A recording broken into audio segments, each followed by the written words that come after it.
안녕하세요. 꿈라디오 도윤에 오신 것을 환영합니다. 가족 사이에도 반드시 지켜야 할 선이 있다고 생각해요. 특히 이 채널에서 다양한 이야기를 들으면서 그 선을 지키는 게 얼마나 중요한지 더욱 깨달았어요. 정말 작은 행동 하나가 수십 년을 힘들게 할 수도 있고 가벼운 말 한마디가 밤잠을 설치게 만들기도 하니까요. 저는 결혼했고 아이도 있으며 시댁도 있습니다. 이번 시어머니 생신날 어머님이 결국 선을 넘으시더군요. 제 앞에 고무장갑이 덜컥 놓였을 때 뭐랄까요? 맥이 다 풀려버렸어요. 그 순간 제 지난 결혼 생활이 눈앞에 스쳐 지나가며 한순간에 마음을 비우게 되었어요. 시작부터 특이했다면 이런 일을 겪으면서까지 결혼하지 않았겠죠. 저는 오히려 시어머니 첫인상이 좋다고 생각했으니까요. 남편과 결혼 이야기를 나누며 저희는 부모님의 허락을 받기 위해 상견례 전에 양가에 인사를 드릴 예정이었어요. 당시 시어머니 되실 분이 워낙 바쁘셔서 남편만 먼저 저희 집에 인사드리고 상견례장에서 처음 시부모님과 시가족들을 만날 수 있었어요. 떨리는 마음에 잠을 못 자고 간 상견례 자리. 하지만 그곳에는 예비 시어머니가 계시지 않았어요. 장모님, 장인어른 죄송합니다. 어머니가 일 때문에 따로 오신다고 했는데 차가 막혀서 조금 늦으시네요. 첫 인사부터 기다리게 해서 정말 죄송합니다. 일하다 보면 그럴 수도 있지. 너무 개의치 말게나. 일할 수 있을 때 하는 게 얼마나 좋은 일인가. 안 그렇습니까, 사돈? 아유, 그렇게 이해해 주시니 저희가 다 감사하죠. 일어나기까지 돈 욕심 부려서는 참 면목 없습니다. 에이, 아닙니다. 허기지실 텐데 주문이라도 먼저 할까요? 시어머님은 경기도 부근시장에서 감자탕집을 운영하셨는데 시장 초입도 아니고 끝에 있음에도 불구하고 맛이 좋아서 동네에서 알아주는 집이라고 했어요. 종종 멀리서 손님들이 포장하러 올 정도로 아는 사람들은 모두 맛집 리스트에 올려놓는 오래된 맛집으로 시댁 집안을 일으킨 시어머님이 사실상 집안의 기둥이라고 했죠. 그렇게 모두 숨죽여 시어머님을 기다리고 있었어요. 벨소리가 울리고 문이 열렸을 때 메뉴판을 든 직원이 들어올 줄 알았는데 립스틱을 바르던 중 문이 열려 놀란 시어머님이 입술을 다 바르지 못한 채 서 계셨어요. 어머, 죄송해요. 오늘 중요한 자리 있다고 나가라고 해도 진상 하나가 소주 한 병만 더 먹고 가겠다고 버티는 바람에 늦었지 뭐예요? 처음 인사드리는 자리인데 늦어서 면목이 없네요. 기다렸던 시어머니의 첫 인상은 제가 상상했던 것보다 뭐랄까? 친근하기도 하고 그보다는 좀 더 강한 인상이었어요. 제가 그랬다면 긴장되는 자리에 늦어 숨을 헐떡거리며 연신 죄송하다고 고개를 숙였을 텐데 시장에서 쌓인 내공 덕분인지 아무 일 아니라는 듯 손을 휘저으며 자연스럽게 자리를 잡는 모습에서 사남매를 키운 그 연륜과 노련함이 겹겹이 쌓인 억척스러움이 느껴졌어요. 시어머니의 등장만으로 이곳의 기류가 변하는 것이 확연히 느껴졌어요. 아유, 내가 바빠서 내 생때 같은 막내 아들 색시감을 이제야 보네. 어찌나 매일같이 자랑을 하는지 내가 얼마나 보고 싶었다고. 그래도 늙어서 제 밥벌이도 못해. 자식들한테 짐이 되느니 이 나이에도 아직 내 밥벌이는 거뜬한 시험이 만난 것도 복이라 생각하고 이해해줘요. 아유, 안사돈께서 맞는 말만 하시네요. 요즘 같은 100세 시대에 이런 복이 어딨겠어요? 장사하고 오시느라 허기지셨을 텐데 이제 다 같이 식사할까요? 저희 친정 아버지는 시어머니의 쏟아지는 말에 딸이 불편해하는 표정을 읽었는지 재빨리 화제를 바꾸려고 하셨어요. 우리는 바라는 거 없네. 그냥 서로 잘 맞아들어서 이 집안의 성씨를 이어갈 아들들을 낳고 둘이 안 헤어지고 잘 살면 그게 며느리로서 다 한 거지. 롤 모델이 어디 따로 있나? 이 시어머니처럼 하면 되는 거야. 안 그래요, 사돈? 아유, 그럼요. 저도 결혼만 일찍 했어도 형제 자매들 많이 낳아줬을 텐데 안 사돈 보니 제가 다 부럽네요. 그러니까요. 아들 하나 없이 시집살이에 마음고생 좀 하셨겠어요. 그래도 우리 애가 10자식. 부럽지 않게 잘 자라줘서 늘 고맙죠. 그래도 시집가면 남의 집 귀신이 되는 딸이랑 대를 이을 아들이 같겠어요? 같은 여자로서 그 마음 알지. 누가 뭐라 해도 그 모진 세월 이해합니다. 괜찮은 척하지 않으셔도 돼요. 저는 다 이해합니다. 예비 시어머니는 상견례 자리에서 오고 가던 술잔을 몇 번 부딪히더니 장사하면서 쌓인 피로 때문인지 취기가 도는 듯 보였어요. 그러면서 계속 속을 알 수 없는 말을 늘어놓다가 결국 훌쩍거리기까지 하셨어요. 이게 무슨 상황인지 나만 이상한 건가 싶어 남자친구 가족들의 표정을 살펴봤어요. 예비 시댁 식구들인 남자친구의 형과 누나들은 이런 일이 한두 번이 아닌지 아무렇지 않은 듯 보였어요. 아니, 누나들은 오늘도 어김없이 저러는구나 지겨운 듯한 표정을 애써 감추는 듯했고, 남자친구는 이 상황이 부끄럽고 불편한지 안절부절 못했어요. 저희 부모님은 그저 여자 혼자 가장으로 살아온 세월이 무거워 그런 거라며 젊은 우리 세대가 이해하기 힘든 상황이라도 앞으로도 오해하지 말고 마음에 담아두지 말라고 말씀하셨어요. 맞아요. 그때까지는 저도 왜 저러시나 싶으면서도 이해하기 어려웠어요. 그렇게 상견례 자리는 시어머님의 인생 이야기가 줄을 이루었고 중요한 결혼 날짜나 예물 등은 아주 간단히 정해졌어요. 결국 우리는 연애한 지 2년 만에 부부가 되었고 신혼여행 후 시댁에 정식으로 인사를 간 날 상견례는 서막에 불과했다는 것을 알게 되었어요. 시어머니는 상견례 때와 달리 안방에 앉아 고개를 꼿꼿이 들고 미소 하나 없이 우리를 바라보시더니 대뜸 물으셨어요.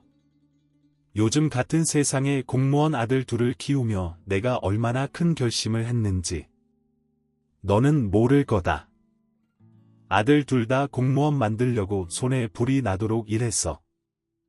내가 너희 친정어머니처럼 집에서 편하게 지냈다면 어쩔 뻔했어.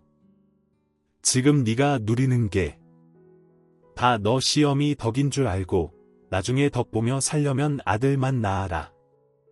그럼 너희 부모님도 걱정 없이 편히 눈 감으실 거다. 신혼여행 다녀와 들은 첫 덕담이 부모님 걱정 없이 편히 눈 감으신다는 말이라니 저는 어안이 벙벙했어요. 아니, 들으니 지금 하는 빵집도 너희 집에서 차려줬다면서? 네가 아들 낳아 나중에 아들들한테 대접받고 살 거라 생각하면 얼마나 마음이 편하시겠어. 어머님, 요즘은 딸들도 제사 지내요. 그리고 걱정해 주시는 건 감사하지만 저희 집은 기독교라 괜찮습니다. 예, 내가 지금 종교 이야기하는 거니? 어쩜 말의 맥락을 못 읽니? 그래서 장사나 제대로 하겠어? 네, 다행히도 손님이 많아서 내일부터 바로 문 열려고요. 다들 언제 신혼여행 끝났냐고 난리예요. 2,000원짜리 빵 팔아서 얼마나 번다고? 요새야 그래봐야 공무원 연금만 하겠니? 빵 장사야 고작 몇 년이지만 공무원은 철밥통이잖아. 그런 말도 못 들어봤어? 공무원은 평생 직업이야, 평생. 어머님, 저희는 최고급 유럽산 버터만 써서 2,000원으로는 빵을 못 만들어요. 어머님도 장사해보셔서 아시잖아요. 재료가 고급인데 어떻게 그렇게 팔아요? 제가 기부천사도 아니고요. 그리고 요즘 공무원이 옛날 같나요? 정년만 빨라졌어요. 나중에 오빠한테 퇴직하면 제 보조라도 하라고 할까 봐요. 어머님은 너무 옛날 얘기만 하시네요. 저는 내성적인 사람이라 실은 말을 들어도 상황을 피하기 바빴는데 그때만큼은 부모님을 모욕하는 시어머니가 너무 지나쳤다는 생각에 말꼬리를 놓칠 수 없었어요. 결혼하고 첫 인사부터 이렇게 나가는 게 안 될 일이지만요. 평생을 저희 가족과 저를 보호해준 부모님이 시어머니의 먹잇감이 되는 걸 보고만 있을 수 없었어요. 저의 이런 모습을 처음 본 남편은 더 이상 잘못된 첫 단추로 인해 어긋나는 걸 두고 볼 수 없었는지 다음 날 출근을 핑계로 저를 데리고 급히 신혼집으로 갔어요. 저는 괜히 진 것 같다 억울하고 분한 마음의 차 안에서 남편에게 따져 물었어요. 오빠, 내가 어머니한테 그런 말 듣는데 왜 가만히 듣고만 있어? 오빠도 우리 엄마 아빠 빨리 돌아가셨으면 좋겠다는 거야? 아이, 그런 말이 어딨어.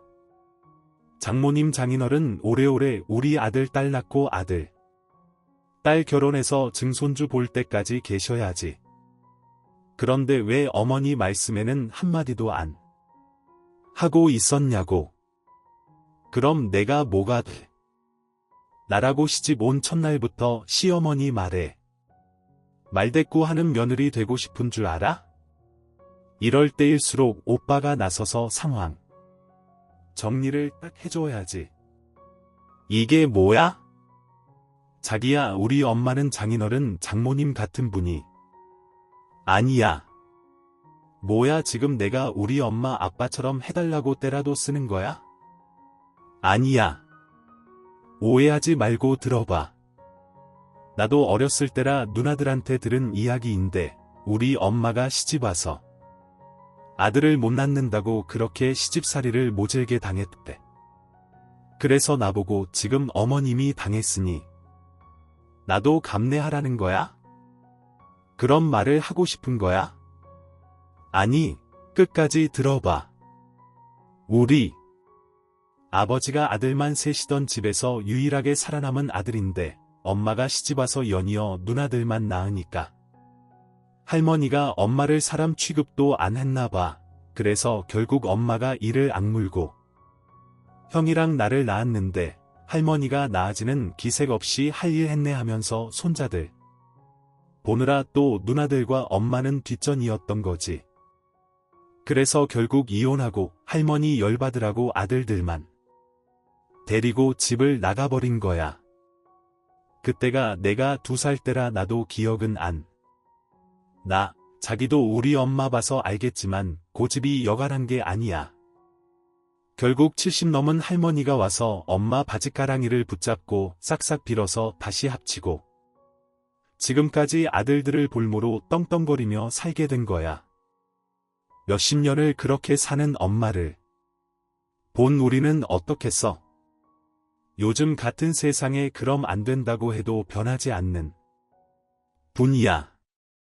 그럼 뭐, 지금 두 분이 이혼했다 재혼하신 거야?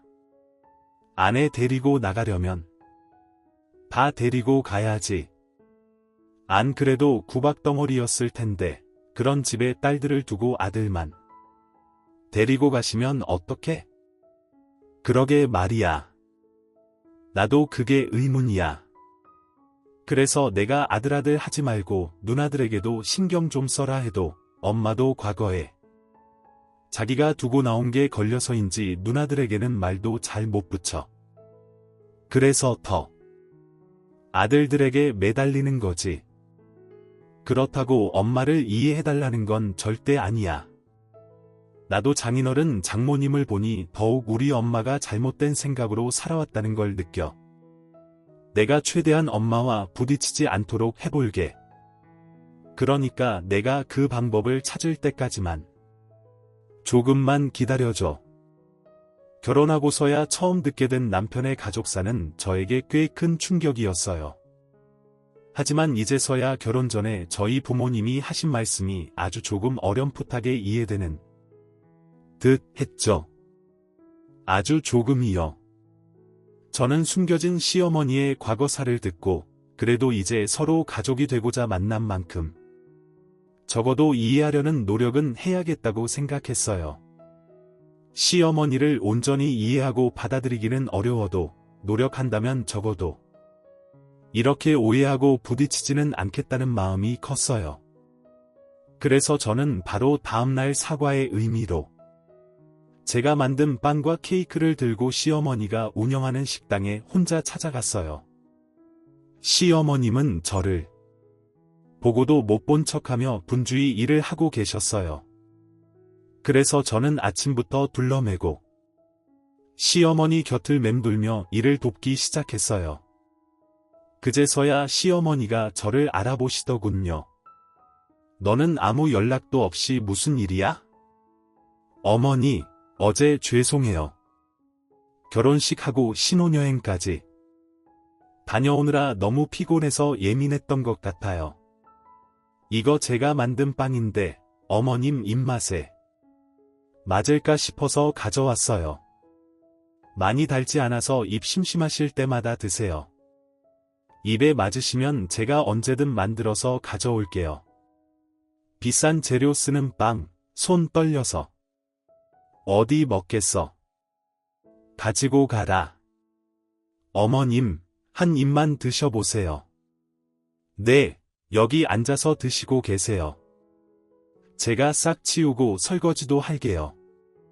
아직 마음이 누그러지지 않은 시어머님에게 빵과 케이크를 내어드리고는 저는 곧장 식탁에 쌓여있는 등뼈들을 정리하고 쓰레기통에 버린 등뼈만큼이나 쌓인 냄비와 뚝배기를 팔이 빠지도록 설거지했어요. 그러고 나서야 시어머님은 조금 누그러진 듯 보였어요. 그래, 고생했다. 와서 앉아 좀 쉬어. 저는 식당에 온 지 2시간이 지나고 나서야 시어머니 맞은편 의자에 앉을 수 있었어요. 그래서 신혼여행은 잘 다녀왔고? 손주 기대해도 되는 거야? 네. 손주요. 남들은 결혼 전에 애부터 갖고 들어오는데 너희는 애 소식이 없어. 너희 형님네도 그렇고 너희도 그렇고. 아니 그렇게 결혼을 했으면 애부터 빨리 가질 생각을 해야지. 다들 감감무소식이야. 이렇게 된 거 순서 지켜놨는 건 글렀고 너부터라도 얼른 애부터 배. 엄마가 젊어야 똑똑한 아들 낳을 확률이 높아진다고. 시어머니는 손님들이 있건 없건 아랑곳하지 않고 저와 남편의 신혼여행을 묻더니 갑작스러운 질문에 놀라 대답도 못하는 저에게 저희의 임신 계획까지 단번에 세워주셨어요. 네, 노력해 볼게요. 남편의 조언대로 말대꾸 없이 넘기자는 심정으로 시어머니 말씀에 맞장구를 치자 시어머님은 이제야 마음에 드셨는지 제 손을 잡더니 손이 차다며 임신 준비하는 여자는 손발이 따뜻해야 한다고 말씀하셨어요. 그러면서 집에 가는 제 손에 반찬과 감자탕을 바리바리 싸서 쥐어주셨어요. 그렇게 첫 갈등은 결혼 준비로 인한 스트레스로 잘 무마된 듯했죠. 그리고 신혼생활이 몇 달 지나지 않아 저희는 금세 좋은 소식을 전해드릴 수 있었어요. 바로 시어머님이 그렇게나 고대하시던 임신 소식이었죠. 시어머니는 아들 내외 중 처음으로 들리는 임신 소식에 단번에 저희 집을 찾아오셨고 문을 열어드리자마자 저를 지나쳐 주방으로 들어가셨어요. 어머님, 이게 다 뭐예요? 뭐긴 우리 집 첫 손자 낳을 몸인데 매일 밀가루만 먹어서 그런지 비리비리 발라서는 어디 애 낳을 힘이라도 나겠어?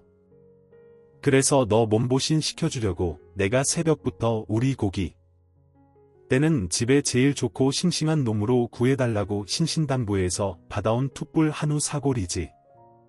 너는 내 안 떨어지게 저기 소파에 가만히 앉아 있어라. 아니에요, 어머니. 저도 도울게요. 이 여름에 사골이라니 더워서 안 돼요.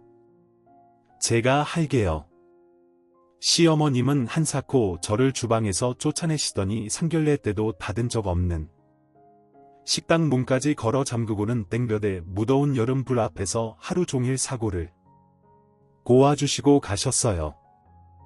그 뒤로 시어머님은 종종 저희 집에 임산부에게 좋다는 음식들을 가져와서 제가 그릇 바닥까지 다 비우는 걸 보고야 집에 돌아가시기를 반복하셨고요. 저를 지극정성으로 챙겨주시는 모습이 감사하기도 하면서 반면 아직 뱃속에 있는 아기의 성별을 모르고 있던 터라 그만큼 부담스러운 마음도 컸어요. 반면 저를 향했던 임신 압박은 저희 임신으로 인해 형님에게 그 화살이 꽂히게 됐고, 시어머님은 제 배가 불러올수록 가족이 모이는 자리면 형님에게 대놓고 면박을 주기 일쑤였죠. 아무래도 배가 빨리 부르는 것도 그렇고 크기도 옆으로 퍼진 게 이건 아들 배야, 얘 큰애야. 이리 와서 이것 좀 봐라. 이게 아들 배야. 우리 집에 큰 인물이 하나 태어나겠어. 아주 이러니까 내가 한 살이라도 어릴 때 애 가지라는 거다. 얘야, 너는 어쩜 이렇게 내가 말하는데 듣는 신용도. 아니, 시어머님이 그럴 때면 저는 곤란한 형님 때문에 마음이 불편해. 이러지도 저러지도 못한 채 안절부절했고, 가족들이 모이는 자리가 지나거든 어머님 모르게 형님에게 전화를 해 사과를 전하기 바빴어요. 이런 저의 미안한 마음이 전해지지 않았는지 형님은 냉랭하지 그지없었어요. 형님, 이번에 고생 많으셨어요. 제가 도왔어야 되는데 곧 출산일이라 괜히 입맛 하나 더 얹어드린 것 같아. 정말 죄송해요. 됐어. 어차피 곧 애 낳으면 판가름 날 텐데 즐길 수 있을 때 즐겨. 네, 그게 무슨 말씀이세요? 아들이면 다행이지만 딸이여봐. 그럼 올케도 단번에 형님들 꼴 나는 거지? 아니다. 자기 배 아파서 낳은 핏줄하고 갔나? 더 하면 더 했지 덜 하진 않을 거야. 올케도 그거 지금 알고 지금 그냥 버틸 수 있을 때까지 버텨보겠다. 뭐 그런 거.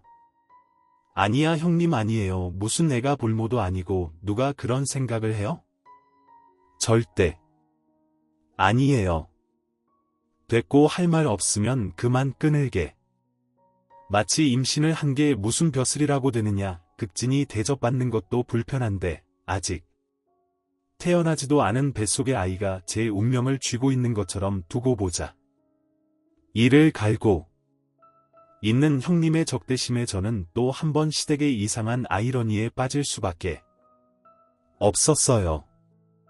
그렇게 봄과 함께 아이가 태어났고, 저에게는 눈에 넣어도 안 아플 저와 남편을 꼭 닮은 딸이었어요. 임신과 출산의 시간을 남편과 함께 보내며 저희 부부는 더 없이 더 끈끈해졌고, 우리가 부모로서 책임지고 지켜줘야 하는 새 생명의 탄생은 그 어떤 말로도 형용할 수 없는 신비 그 자체였어요. 하지만 이건 어디까지나 부모인 저희의 마음이었나 봅니다. 그렇게 제 뱃속의 아이가 세상으로 나오길 학수고대하던 시어머님은 예정일보다 일찍 찾아온 손주가 딸이라는 소식에 큰 실망을 하고는 어차피 퇴원하면 안 보고 싶어도 다 보게 되는 얼굴. 뭐 안다고 장사까지 놓고 가냐며 제가 입원해 있는 기간 동안 한 번도 병원에 오지 않으셨어요. 단번에 동전의 앞뒷면처럼 바뀌어버린 시어머니의 태도에 설마 했던 것이 당장의 현실로 다가오자 전엔 당황을 금치 못했어요. 그리고 이럴 거라는 걸 이미 여러 번 알려주지 않았냐는 듯한 표정을 지은 형님이 기다렸다는 듯 무난을 핑계로 찾아왔더군요. 딸 낳느라 고생했네. 그래도 임신한 동안은 편했잖아.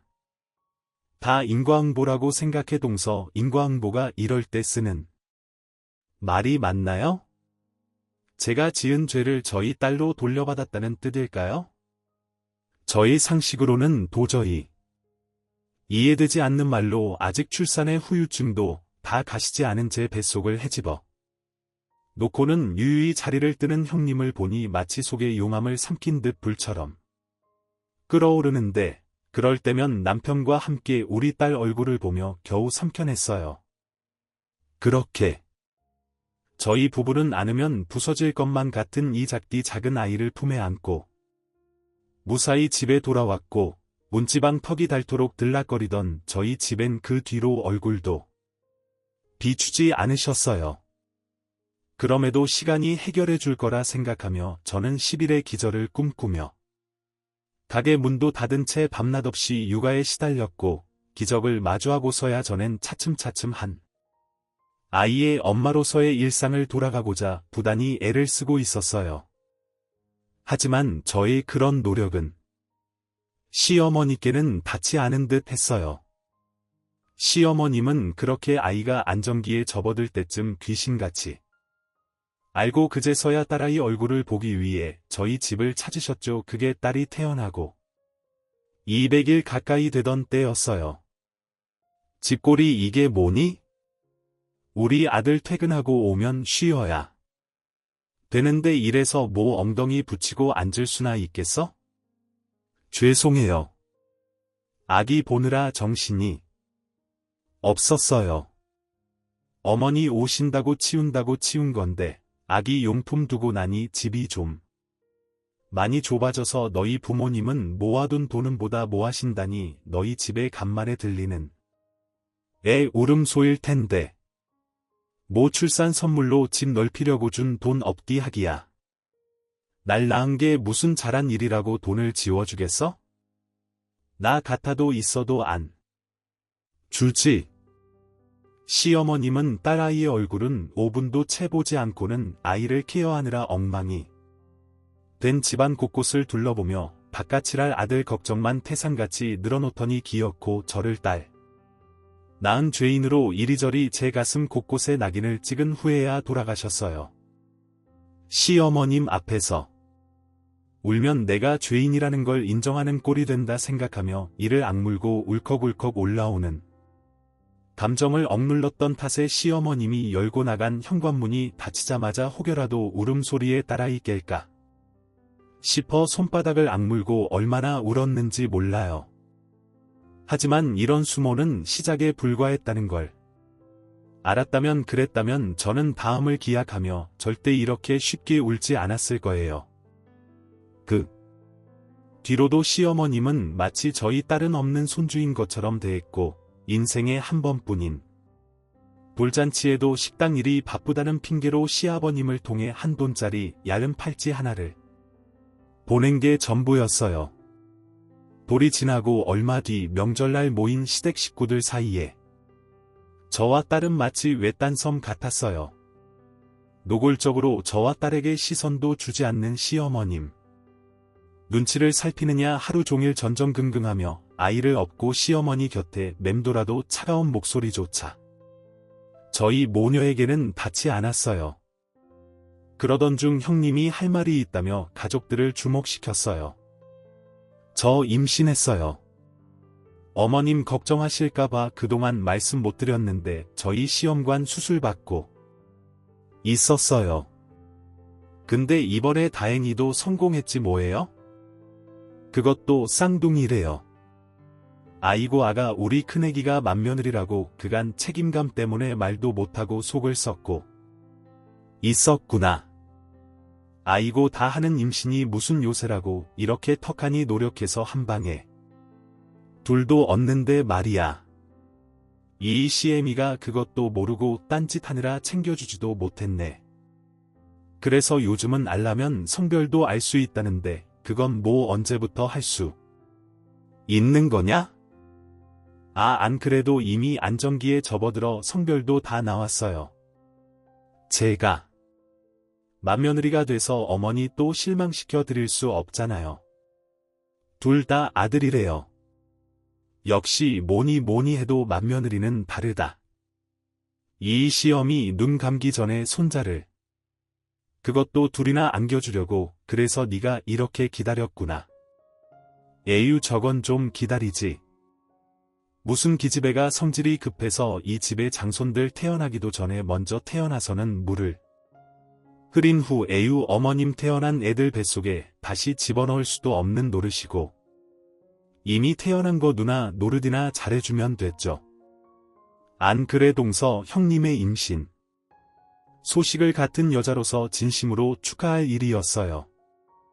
하지만 아들 가진 유세 때문에 왜 엄한 제 딸이 이런 대접을 받아야 되나 싶어 서러우면서도 이게 다 제 탓인 것만 같아 딸에게 미안한 마음뿐이었어요.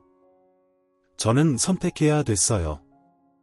저희 딸도 시어머님에게 인정을 받아 한 가족의 구성원으로서 사랑받으며 살아갈 수 있게 할 것인지 아니면 연을 끊는 한이 있더라도 이놈의 집구석에 제 딸이 발도 못 딛게 해야 될지 말이죠.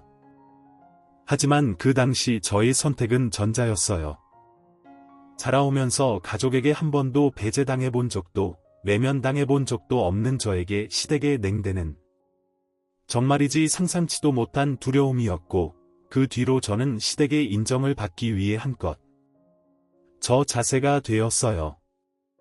이런 저의 모습을 보며 남편은 그럴 필요 없다며 그냥 시댁에 안 가면 그만이라고 한사코 저를 만류했지만 엄마가 된 저는 쉽게 글을 놓기 어려웠어요. 형님 댁 아들 쌍둥이가 태어나자 이런 마음은 날이 갈수록 더 커지고 말았어요. 시어머님은 형님이 출산하기 며칠 전부터 식당 문을 닫고 입원한 형님 곁을 지켰고 시어머님은 이제 막 다시 가게를 재정비하고 일상으로 돌아온 저에게 당장에 미역국을 끓여서 오라며 재촉하셨고 저는 그럴 때면 어쩔 수 없이 가게의 일을 직원들에게 맡겨둔 채 집으로 달려가 시어머님이 알려주신 가장 좋고 비싼 산모용 미역에 전복과 소고기를 번갈아 넣어가며 형님이 질리지 않도록 산후조리원에 입원한 내내 매일같이 미역국을 끓여다 바쳤어요. 그 뒤로 쌍둥이들이 커 어린이집을 가게 되면서 애들 생일이라도 있는 날에는 어린이집에 있는 교사와 아이들이 모두가 먹을 수 있을 만큼 커피익을 비롯한 간식거리를 손수 만들어 무상으로 직접 배달까지 해다 날라들어야 됐어요. 그렇게 시간이 지나 딸 아이는 곧 내년이면 초등학교 입학을 앞둘 만큼 자랐고 저희 이런 노력 때문인지 시어머님은 적어도 쌍둥이들이 시댁에 오기 전까지는 딸을 봐주셨어요. 그러던 어느 날 가족 행사가 있어 남편과 딸 아이를 데리고 시댁에 가게 됐고 잠깐 차에 두고 온 게 있어 시어머님에게 딸을 맡기고 남편과 저는 차에 다녀오게 됐어요.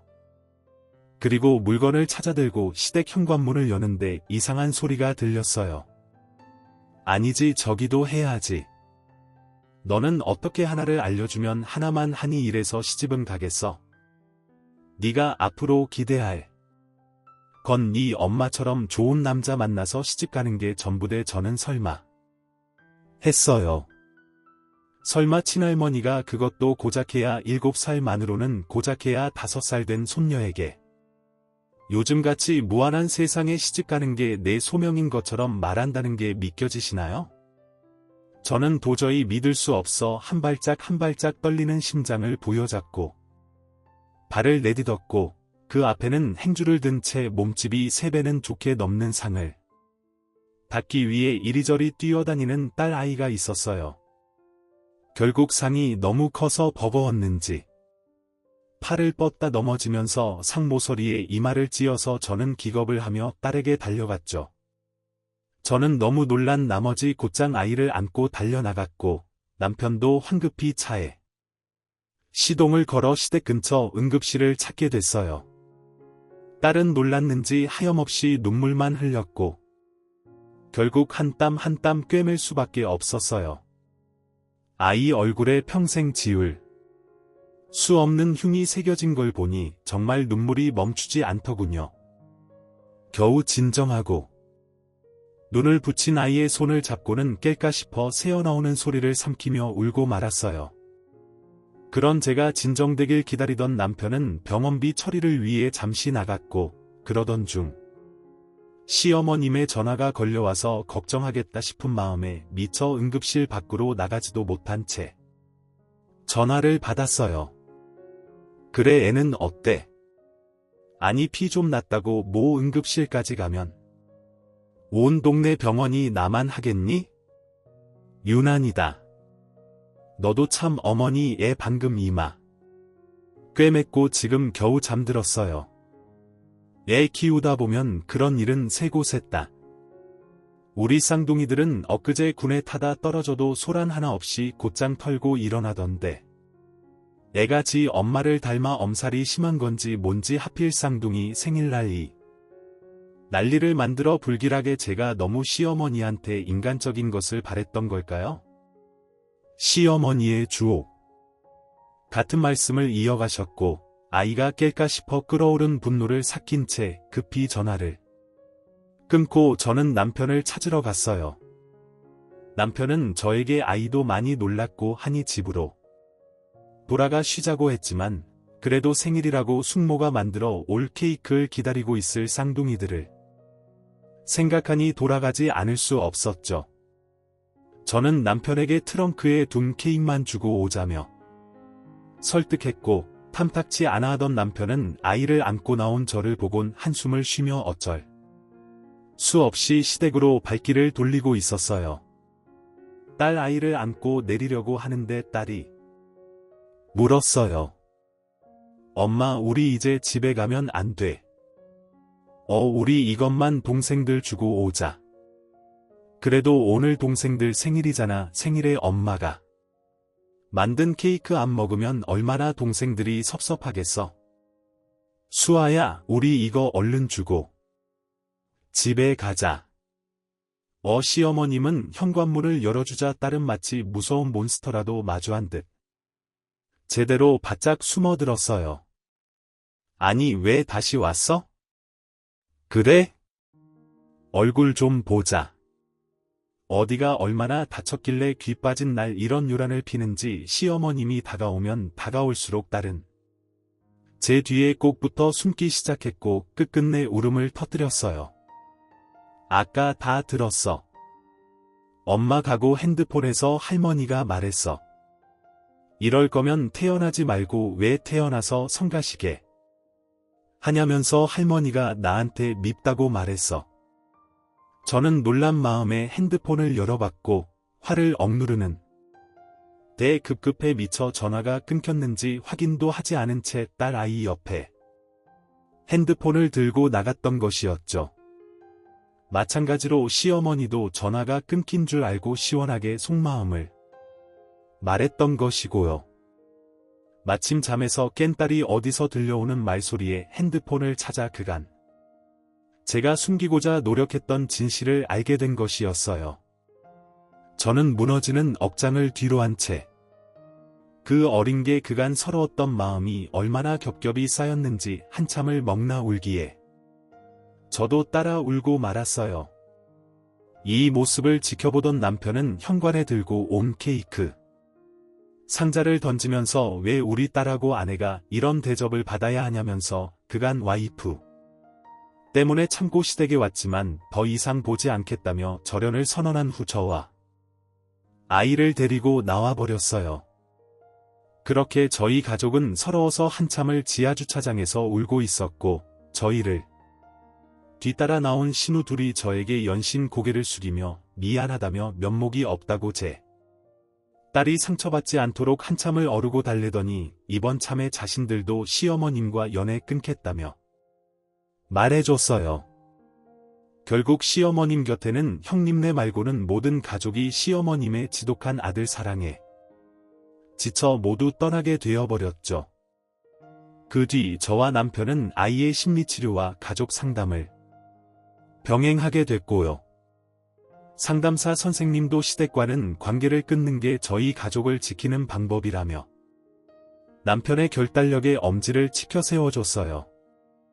그렇게 저희 가족은 서로가 서로에게 든든한 울타리가 되어 사랑이 넘치는 가정을 만들고자 노력하고 있던 차 형님으로부터 전화가 왔어요. 올케 수아는 좀 어때? 상처는 많이 아물어서 내가 아는 지인이 피부과 아인데 여자아이 얼굴에 상처 있으면 좀 그렇잖아. 올케 속상할 것 같아서 내가 좀 도와주면 어떨까 싶어 전화했어. 네, 이제서요. 수아가 형님 도움받는 거 원치 않을 텐데요. 그리고 형님이 안 도와주셔도 이미 제가 알아서 잘하고 있으니까 너무 마음 쓰지 마세요. 그럼 제가 예약받은 게 있어서 끊을게요. 아니 잠깐만 동서. 아니 미안 그래 내가 잘못했어. 미안해. 나는 임신하고 싶어도 나는 미래 안 되는데 동서는 시집 오자마자 척하니 애도 들어서고 해서 부러워서 그랬어. 그래도 내가 그랬으면 안 됐는데 정말 미안해. 그러니까 제발 어머님한테 동서가 먼저 사과하면 안 될까? 부탁이야. 형님 너무 늦었어요. 이게 다 인과응보 아니겠어요? 저는 어머니 뵐 생각도 없고 형님 혼자서 어머니 잘 챙기세요. 그럼 저 끊어요. 저희 가족을 비롯해 시누이들까지 모두 시어머님 곁을 떠나죠. 시어머님 전담 마크가 되어버린 형님.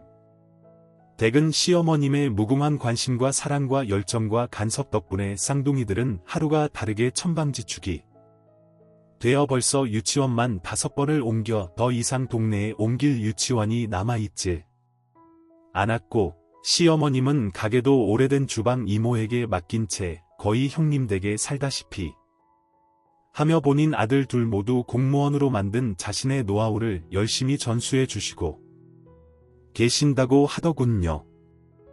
이혼하고 싶다네요. 형님이 저한테 꾸준히 문자 오는데 제가 뭘 하겠어요? 이번 기회에 인과 홍보의 뜻을 제대로 알게 되셨으면 좋겠네요. 제 이야기는 여기까지입니다. 저는 우리 딸 덕분에 아주 편안한 결혼 생활을 하고 있답니다. 앞으로도 우리 가족만을 챙기며 살아갈 생각입니다. 제 이야기 들어주셔서 감사합니다. 오늘도 저희 채널에 와주셔서 감사드리고 더 좋은 이야기로 찾아뵙겠습니다. 영상 끝까지 함께해주신 모든 분들께 진심으로 감사드리며 좋은 하루 보내시기 바랍니다.